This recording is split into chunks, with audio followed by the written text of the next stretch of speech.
आता ठाण्यातून या क्षणाची मोठी बातमी। ठाण्यातून महायुतीकडून प्रताप सरनाईक हे रिंगणात उतरण्याची शक्यता आहे। तर ठाण्यात राजन विचारे विरुद्ध प्रताप सरनाईक असा सामना रंगण्याची शक्यता आहे।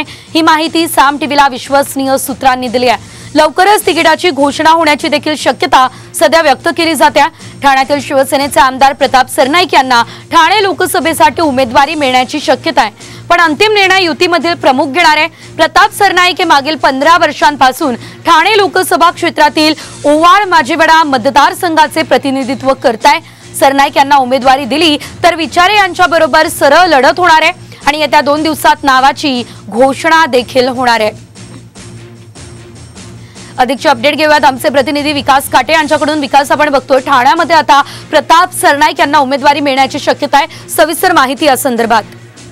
ठाण्याचा गड हा शिवसेनेकडे राहावा अशी अंतिम इच्छा ठाण्यातल्या शिवसैनिकांची देखील आहे। त्यातच प्रताप सरनाईक